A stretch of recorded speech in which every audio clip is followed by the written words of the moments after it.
Hi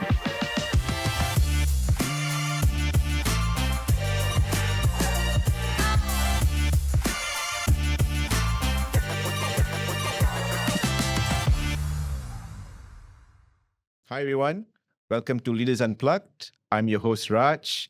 Thank you for being with us. Today we are having Azwan Baharuddin, the country managing director of Accenture Malaysia. Azwan, welcome. Thank you for having me. Thank you. So Azwan, you are the country managing director of Accenture Malaysia. What's the feeling like? What's being a country MD for Accenture?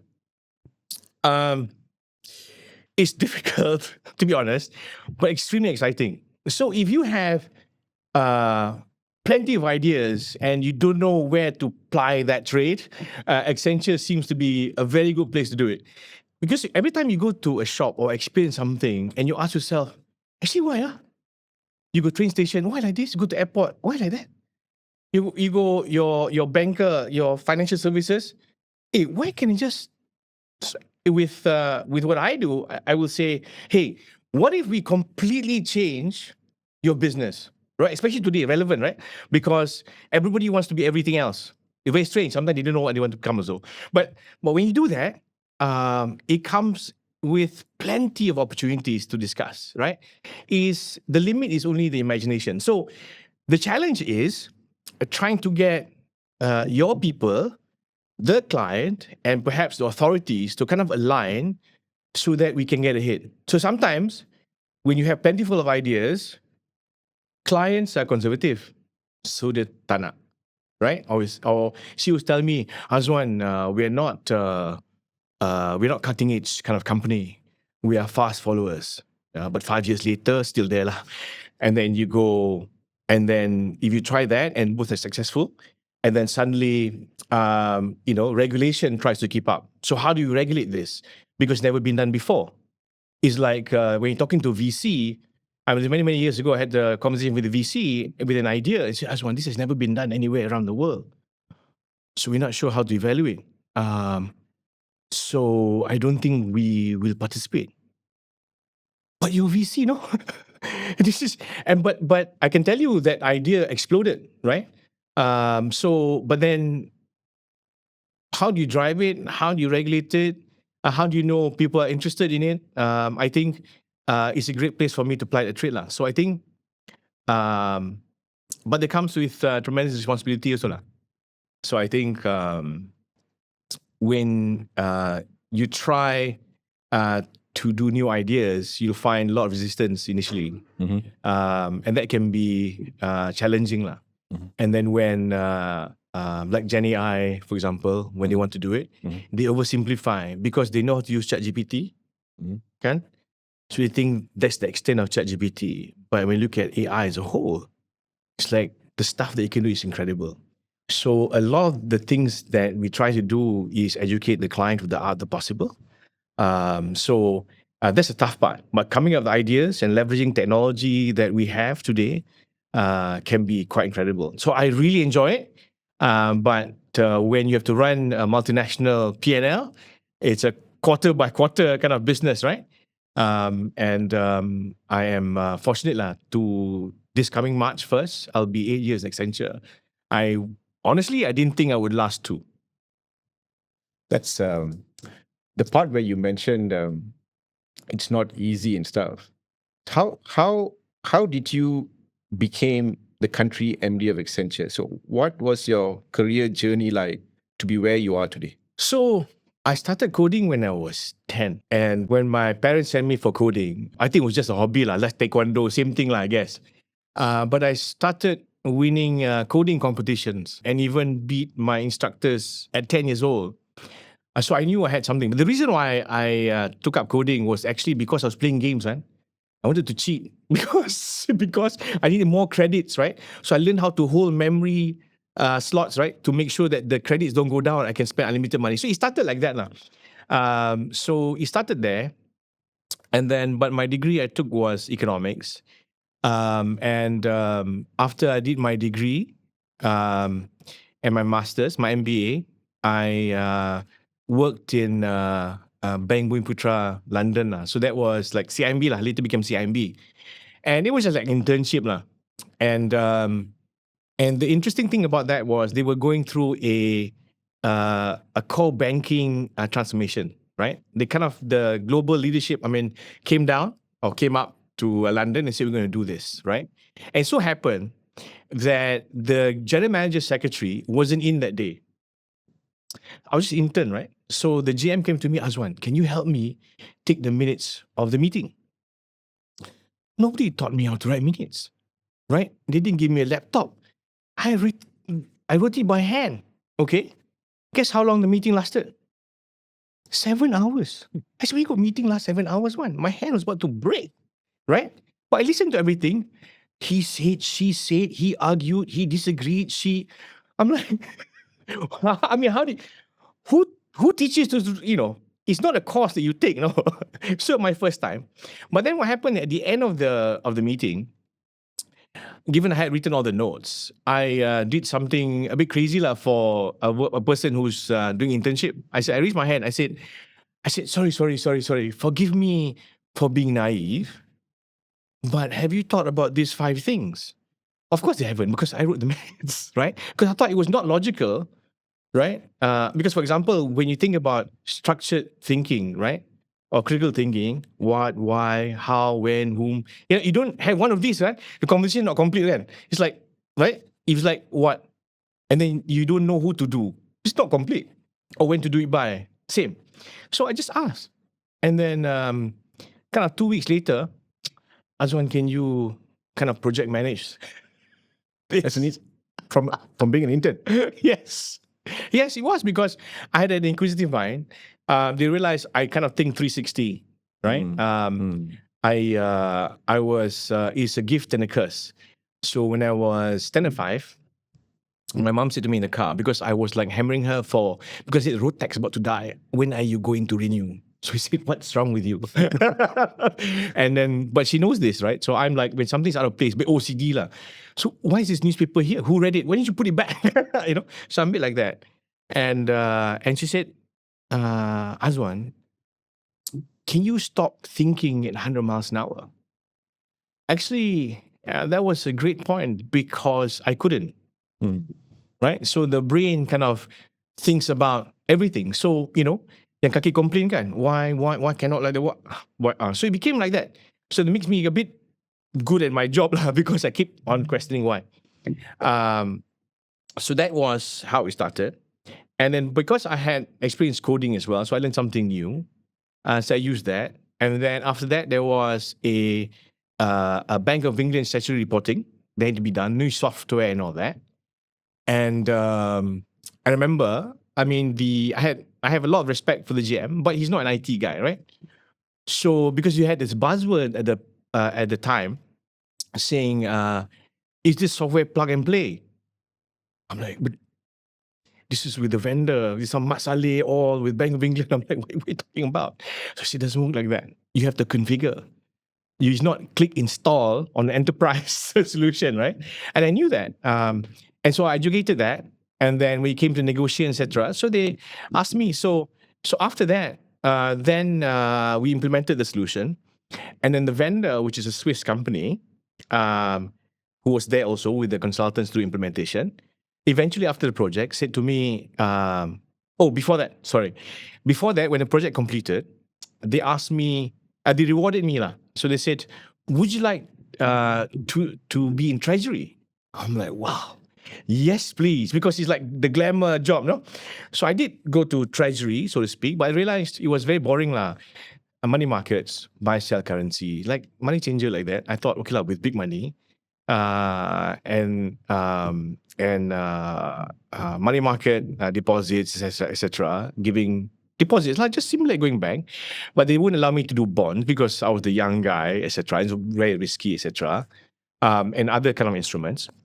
And during that time, I was doing that. I was having fun then. But then the vendor, who's a Swiss-based company, I think a client account lead for them, sat down with me and had a coffee with me and said, Azwan, would you like to join us? Oh, I said yes. So then I joined them. And they said, before you join, right? Oh, we'll give you 6 months training, all sorts of stuff lah. But then day one, after reporting, getting my card, etc., they said, follow me. Went straight to a client. I said, where are we going? To a client. But you said training. And they said, on the job training is is the best form of training. So I said, okay. So I was partnered with this guy called Mick McCafferty. He's like the most genius programmer lah. So he was the lead and doing the most complicated instruments in Treasury. And after 3 months, he quit. Okay. Then I remember Sean Jones, the project manager, said, Azwan, we're not sending anybody else. So you have got to take over whatever he was doing. I'm like, seriously? And I was fortunate because the client, the guys in Treasury in this particular module, was very kind to teach me the products. Futures, I mean, what's that? Interest rate swaps, what's that? So also currency swaps, what's that? So I learned on the fly. And then eventually, after the implementation, the CIO, the director of technology, and also the project manager came to me at 6 o'clock. As a Malaysian, you kind of work till 6 plus 7. Most people have gone home lah. So there was a couple of us there. I think we were doing some batch runs and end of day stuff. And he said, Azwan, would you like to join us? I'm like, seriously? And I did. So the company did a swap saying, if you want Azwan, give us implementation in Luxembourg. And they did. So I joined them. So eventually, I decided to come back after Y2K, right? After non-event of Y2K, lah, maybe that's the way I put it. And then joined Arthur Anderson. And I kind of never looked back. But the key thing for me was, when I was doing a lot of stuff in the UK, and the job offers I got, I had a job offer from a bank in Switzerland, American Express in Southampton. I had a offer in Russia. I think there was one more, I can't remember, another client, so to speak. But I didn't go at that point in time because you realize that, for example, the Swiss one was interesting, right? So they flew me there, and then to choose my car and my apartment, and then I realized that you have to speak French, and I really can't speak French. And for 2 weeks before flying there, I tried to learn French. And I got nervous and I said, but I don't know French. What about money, etc. We have Switzerland. We know how to do with your money. Okay. So when I called their office in Switzerland and I said, bonjour, je voudrais parler avec mademoiselle so-and-so, s'il vous plaît. They responded to me in English. I said, alamak. So my confidence went down. These are the stuff that you think you can and then maybe not. Something goes wrong. Yeah. And then the only word to say, I chickened out lah. I eventually came back to Malaysia lah. So Malaysia, I took my pay at the time, 2,000 was 5,000 ringgit a month. When I was earning pounds and right. So you had to ask yourself, are you going to hold down and say that you're super senior? Actually, I was a deputy CIO of the bank before I left also. And then do you want to maintain your salary? And when I came back, I was 29, maybe, or 27, 29, 20, yeah, one of those age lah. Still young kan? So where got pay so high? They don't look at your UKP. So I joined, and I started from scratch. Why? Because I thought, can I do it? Yeah, I can. So I just went and did it lah. So from Arthur Anderson to, and then Enron happened. So I went to another Solstice, HRMBC at that point in time.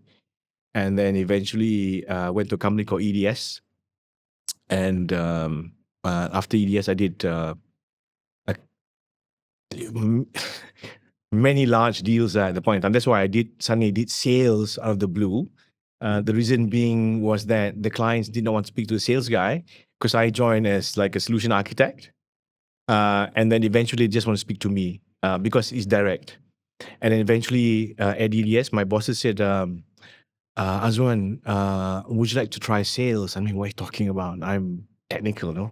I'm technical. My degree was economics, by the way. I'm technical. So, but I said, all the clients just want to talk to you. They don't want to talk to the sales guy anymore. And I tried. So, and I think my first year, I sold 34 million US dollars. Second year, 44 million US dollars. And then by the fourth year, I sold 255 million US dollars. And then my final year there, before I joined EY, we sold 5 sales guys in South Asia.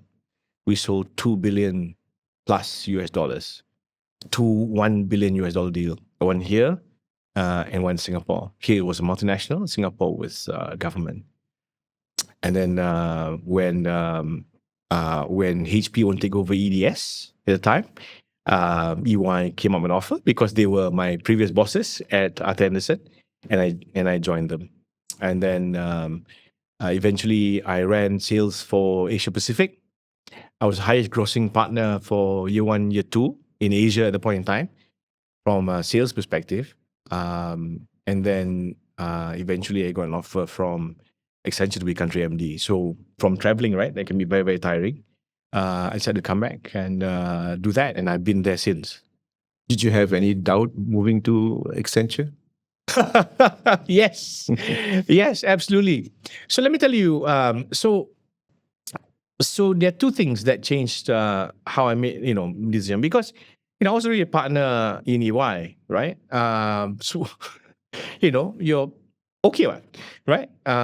So why would you want to change? And, it took a long time to make that decision. I was the most difficult candidate, I think, for Accenture. It took me like 6 to 9 months. I think 9 months before I actually decided to join. And I think my father had lots of really good arguments. And so did my mom. So my mom was more on a personal and religious perspective. Because of why did God give you this now, etc. Is it easy to get? I said no. And my father was, now, would you be considered the top consultant in the country wherever you're working at the point in time? I said no. And in Accenture? I said yes. They looked at me. That was it. I mean, sometimes it boils down to simple things, right? So you want to be a big fish, small pond, or small fish, big pond, and you potential to grow. So that's what I did. And it was nerve-wracking because you've never run the whole, practice like that, right? And you're only in charge of sales before, right? You didn't really have to worry about delivery, etc., etc. But then I realized, so I changed, right? So the strategy was not really to run P&L. The strategy was to grow people. Because if you surround yourself with people who are good, better than you, or who are loyal to you, your chance of success will grow a lot more, basically. Interesting. So that's a massive journey that you have had over the last couple of decades, I must say. And coming back to the point you mentioned about the way that you think, right? And I want to touch this. And I want to ask you this question. What is the mind of a leader? Right? Everybody has their own DNA and structure, right? But when you lead an organization of this size and magnitude with that kind of expectation, what is the mind of the leader should be or could be? What's your view on this? I think it's a bit like being a parent. It's the closest thing I can imagine, right? It's the same thing as you looking at a child. You want the child to be successful. At the same time, you want your family to be successful, etc. But when I look at leadership, it's all about balance, right? What are the corporate goals, for example? and what are people's goals, right? Because sometimes leaders, it depends how you define leaders lah kan. You go to a point where I'm doing everything to make sure I deliver to what corporate wants me to deliver. Okay. Right? But it's the formula is not so straightforward, right? Not everybody will be a superstar, right? Not everybody wants to work gazillion hours. Not everybody is able to engage clients in a manner that where the clients feels very comfortable. What I realized was the secret sauce is if I take care of the people, right? I always do this. If you help me deliver my goals, I will help you deliver yours. But you have to keep to that promise, you know. You cannot say, after you help me, right, then you forgot. Oh, yeah, sorry. I know we had that conversation. Oh, this year, very hard, promotion, bonus, so very hard. We'll try next year. Cannot. So the key to success for me was when I told people that this is what we need to do, when I promised them success in their careers, they get it. Right? So in the second year, after the first year, and we've grown this much, right? We had 5 times more MD promotions than we've ever had. Why?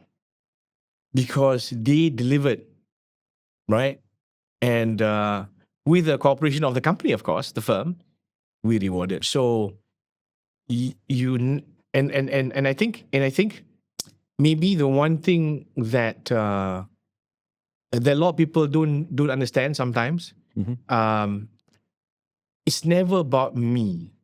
It's very important, you know, because if you put you in the story, okay, it's like this, when somebody sells you insurance, right? If you feel that they're just hard selling you insurance, you can tell. Yep. And you don't know whether this benefit is real, not real, don't know. Yep. But when the person truly understands and articulates in a way that really fits your situation and really does the research, etc., the trust is there. So for me, when I lead, right, I lead from the front, I defend from the front, right? I protect at the front so that people believe. Right? It's not I send you first, and if you die, okay, I know what to do. I'll send this other lot. For example, you cannot think like that. You've got to think about how will we be successful together. But in that togetherness, you are blended into all the souls that support you. Right? It's not easy to do because a lot of people have the ambition to be successful because you can see this, people want to go up. So sometimes when people go up, they step people's toes, they trample. If you do that, eventually you'll be found out and, you have no credibility. But when you deliver your promises, when you protect your people, when you drive success for them and when they achieve it, their loyalty is unquestionable. They will sacrifice themselves for you if need be. This thing is also incredibly difficult to do because to gain the trust, because people will say, where's the catch? Where's the catch? There's no catch. But I will say the reason I'm successful is because of everybody around me. It's not because of me. So your job as leader is to enable. And enabler is not directing either. Because some people say, just trust me, I'm going to sit in the Pentagon and I'm going to direct you, right? But you're not at the front line, no. Right? You're going to be in the trenches with your guys, driving it, right? So if we were to do something and we were to lose, we lost. Because there's a lot of people, when the team loses, that's you. When the team win, that was me. So you've got to be very, very careful because people are very cognizant of your intent and your sincerity. So if you don't think about yourself first, you think about the masses, you think about your leadership team. And what you have to trust is also your leadership team does the same thing. Sometimes they don't. Sometimes I know, sometimes I don't know. When you know, you fix it, right? When you don't know, it'll get escalated, right? But I think that's the biggest secret, because you can tell the difference. You can really tell the difference. And sometimes one of the things I would say you have to do as leader are very difficult things. So when you have to let people go, it's very difficult. So when I first joined Accenture, I had some people on the side, some friends, for example. But there's a friend that used to work with me before in one of my companies, and convinced me to go lah. So after all that, so I just need to, because okay, so how is it, bro? Tell me lah. Don't bluff this or that. Tell me how is it. So he told me, you gotta come, right? This place is awesome, etc., etc. Well, guess what? He was the first person I had to fire. Oh gosh. Wow. Wow. And why so? Because the performance wasn't there. And those scars go deep, but they kind of make you stronger, I guess. But it's a test, because can you differentiate friendship with business or not? And it's a very hard thing to do. Yeah. It's not the first one, but this one was extraordinary for me because he was really the person who convinced me to go. But when you have to drive business, you kind of have to look at business in a non-emotional manner. What are the facts, right? And over time, as the years go by, you kind of have to do more as you drive. No, you cannot drive business by carrying. You got to drive business by every carrying you, right? The business up, so to speak. And then the next level is when the leaders find it difficult to let go somebody under them, for example. Then my coaching is even harder for them because it's very hard to do these things, right? But my what I say, and the folks in Accenture will know this, right? I said, hey, choose. Either you let them go or I let you go. Your choice. Then they grow up very, very quickly. But these are the tough things you have to do in leadership that you wouldn't do to your family, so to speak, right? But you have to, because you cannot. If someone has, okay, I go random leadership lessons lah. One of the times I had this very difficult conversation with an individual about performance, for example. They were not performing very well at this point in time, the last couple of years. And then, so as I moved to take decisive action, then I found out that the person's mother has cancer and they're struggling. So I get emotional. Lessons you learn. So after that, you make sure you know exactly what's going on. Sometimes when you look at a person, you know this thing that we all say, be kind. Be kind. Don't assume anything, because you don't know what the person's struggle is, right? So you become very aware. Empathy is absolutely critical. You have to understand. Don't assume. And this, I had to learn myself. And the guilt that you go through is incredible. So I made no assumptions anymore. So I have to ask, tell me what's going on, right? So I think these are the things you kind of pick up along the way. You know, people ask me, oh, what leadership books you read, etc., etc. So I learned this thing, right? Actually, when you read something, you wouldn't really learn, right? Is what I realize is only I have after I've done. So you do all this stuff, you call it servant leadership, call whatever lah, and you realize, hey, yeah, but this is what I've been doing. So it's more instinctive, right? You kind of learn, and then you take, yep, done that. So sometimes you want to learn from books. Yes, they are very informative, but until you face the situation to make the decision and take accountability, responsibility for the decision, you can read the book lah. It's not real because you're not you are not conflicted between your brain and your heart.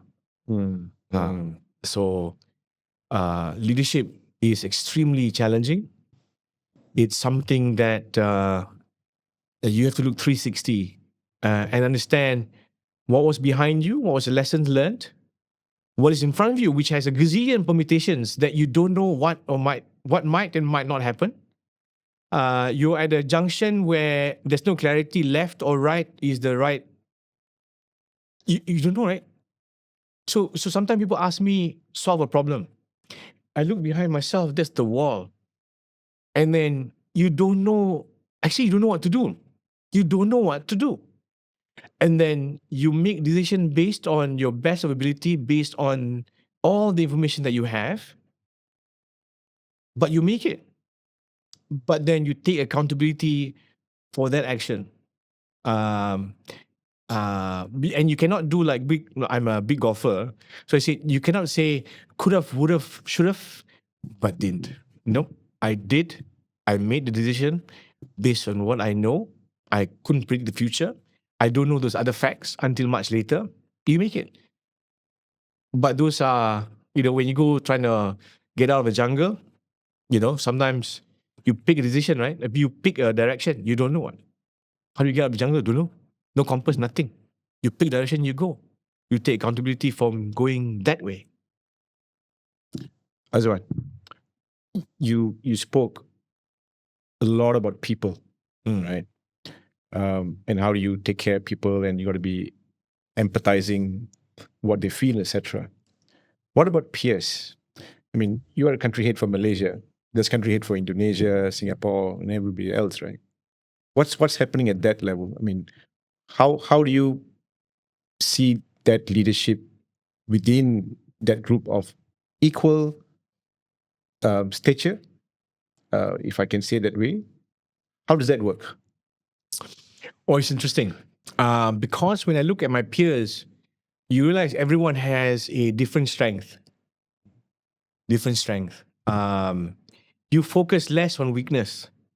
Because when you focus on weakness, it's just not the way to grow lah. You focus on the strength. I see, for example, I won't name names lah, but some country MDs have an incredible network in their country, and they are incredibly important in the fabric of business in their communities. And I learned, I was like, how do you do that? Right? So were you there and these are your friends? Or did you force yourself to do it? And then you have these conversations, for example. And then there's another one in the region also who is clearly more intelligent. You look at the CV, you look at how they think, and you go like, whoa, right? So, do I go there and say, actually, you're smarter than me, so what do I do? No. You make a decision, what you think, you put the same scenario, and you ask, what would they do? So you learn, no? You learn quietly. You don't have to embarrass yourself, Learn quietly. And you think, well, I didn't consider that, additional variable, etc., etc. I think what you have to have is mutual respect. What the gossipers have is only criticism. And they go, this one, that one, know how to talk only. This one, okay lah, you were lucky enough to go to Harvard. No. Everybody has their strength, right? So, like when you did SPM, it's not your strong subject. Okay lah, some of my friends are like 11 A1 SPM. I don't know why you have 11 or so. It's like, why did you have to take 11? I thought it was only 9, but people are smart, right? Yeah. That's their strength. But you leverage people for their strength, right? And that's how you succeed. So you can't become better all the time, because these guys, they don't teach you. When they do something and you go, why? Sometimes you figure it out, and if you don't, when you meet them next, you say, actually, what drove you to make that decision? It's either a variable that you're not aware of, or level of intelligence, level of thinking that you're not at. And you go, wow, okay. So then you say, I'm sure you've been to people also, right? When you make a decision, when you articulate a solution, your team members go, how come I cannot think like you? I'm sure you have that, right? So I have that also. But then what they don't realize, I also have people like that. And you go, hey, how come? So you learn.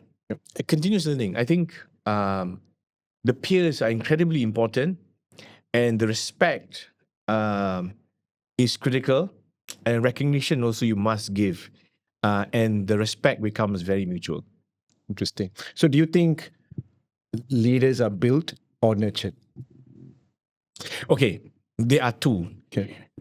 I feel because this is not a book thing. This is I feel some people are natural leaders but raw, but they remain raw forever.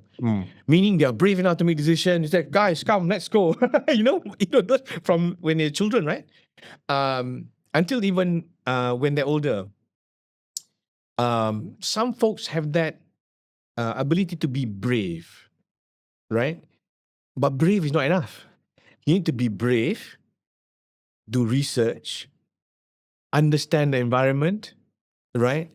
Understand the personas and your peers in terms of when you make decisions, how does that impact people, right? You cannot have you on a boat and then one guy paddling that way, and you go. So you gotta convince everybody. I honestly think it's all about exposure, right? You don't know what you don't know. True. And so when you don't know what you don't know, so you only think one way. So I've been blessed to have so many mentors lah. Mentors normally scold you only lah. But say, why are you like that? Why do you do that? So when I do something, some of my old mentors will ping me. Hey, I heard you did this. True. I said, why? But from that learning, you kind of integrate that together into your core, right? So before you make decisions, normally when you lead, you have many debates in your head, right? Many debates, and eventually the right decision will come. I really think you can nurture, but nurturing, a big part of nurturing is exposure and experience, right? But then, there are also people who are not curious. So they don't ask you why. So if they, initially maybe they're shy, but they constantly don't ask why, they just do. And then you kind of have to ask, how come you're not asking why I dared to disagree with the CEO? Right? Or something else. It doesn't matter, because normally you can tell. And those that are more curious, and you cannot just ask why in front of them, but they ask why after, then that's a learning point. So I really believe you can nurture. Like quiet people can be really good leaders as well. It doesn't mean you have to talk like me, right? We don't have to. They can lead. The quiet people are normally the more intelligent, and they don't say something unless they have to and they are sure, which I like. So therefore, folks like that, if you have in a team, you have to extract their opinion or their views in the conversation. And you mentioned earlier, uh, in your time in Accenture, you've had an experience of the largest number of managing partners being promoted, right? Never before in the history of Accenture. What do you see in them as leaders that made that decision that they should be taking up that leadership? I know it's a mixed bag, right? Right, it's a mixed bag, right? But if you're going to give, like, to me, these are the 3 or 4 things that I see that a leader must have. No negotiation. What would that be? I think it's it is a mixed bag lah. I think most important to me is drive. If you are curious but don't have drive, any quantity times 0 is 0 lah. I like that. You know what I mean? So I think is you have to have drive, and with a hint of purpose. Okay, so purpose becomes big later on. A lot of leaders, as they grow up, they are trying to find purpose. But if you ask them what's your purpose, normally they will struggle to answer. I don't know. My purpose is to come to work lah, make a difference. It's a very generic answer. But when you really ask them, actually they go back and say, actually, what is my purpose? What is it that I'm trying to change in this world, that I'm using a huge company like Accenture to be able to do it? Because, it'd be a waste, right? If you have all the tool sets in the world and you decide not to do anything with it, but you have a Lego set, you just leave the Lego set there, But so when you have people that, hey, I think I'm going to build something, just that hint, the drive or the curiosity, right? And the constant question of why. Right? The kids, right? Why? Hey, there's a difference, The why kids are so important because they want to understand. You have a lot of people who just do because they're told, but don't ask why. And when you ask them why, because boss said must do. No, I don't like. Ask why, and it's okay. And then how is this changing the world? So when I look at the cohort of folks, they are really mixed bag, right? And so it's no one size fits all. It's like you have to have different, like the tools, you have to have different types of people that make up the team as well. But the drive and desire to make a difference, to do something, is the biggest quality I look for, attitude. Do you think the current generation of workforce or talents, do they have this that you're looking for? Okay, so everybody says, Gen Z ni lazy lah, or quitters, for example, right? Because there are a lot of middle class parents of Gen Zs lah. Let's be honest. When we grew up, it's different lah. It's different. So there's a few, but the masses are not. So you had no choice but to do your best in whatever it is you do. Because a lot of people, I think, especially the boomers, didn't choose their careers. They just, whatever they could do, they do. The X, like ourselves, has a bit more choice. And then now they have ample choice, right? So, but let me see this lah. Doesn't matter what generation. When the person's a leader type, you can tell. Doesn't matter, rich, poor, middle income, live with God knows what, you can tell. And it's either they're inspired by something and want to do something, or or they have suffered from something and want to make sure other people don't. For example, even their own experience of doing banking, for example, or calling a call center, nobody picks up, for example. But if they have the desire, I think it's a cross generation. And I would argue, it's too easy to just generalize, because then you have, oh, my generation is better than yours. It's not true. Every generation has the good and the bad. And you can easily spot normally the good. They're more educated, yes, which is great, but you can still differentiate. Yeah, I also think that people generalize a lot, so much so we kind of miss out good opportunities in talent development, right? Yeah. So now coming back to you, Azwan, you have now come to this level and you're doing great job. There's more things coming up, etc. What's next for you?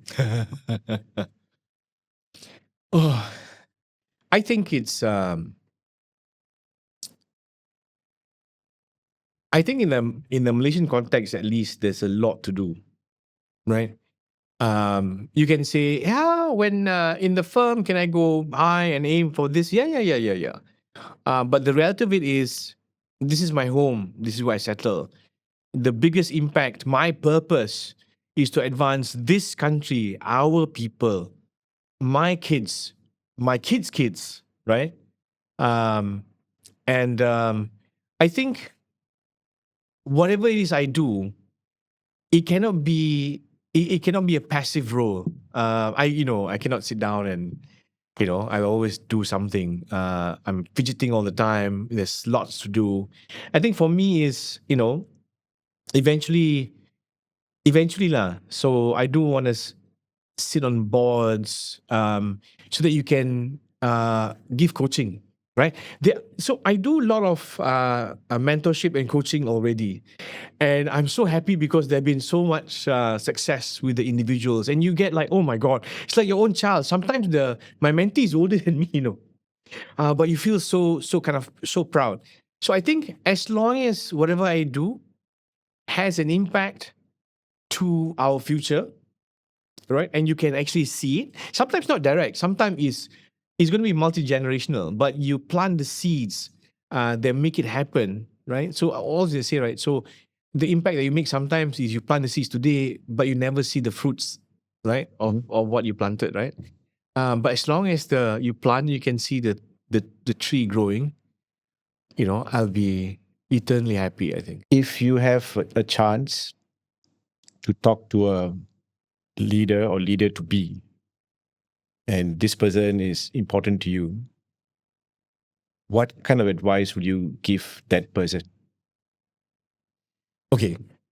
I think number one, do the right thing. A lot of leaders succumb to peer pressure, to God knows what, media pressure, social media pressure, right? They have got to conform and become like everybody else. We've got to become cool. You don't have to become cool. You have to do the right thing.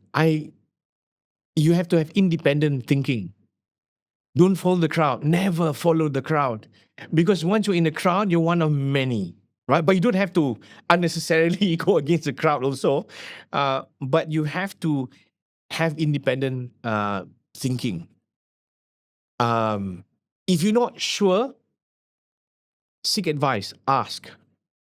The biggest mistake that you can make is thinking you have to face this alone, right? You have many peers, you have many mentors perhaps that you can reach out to.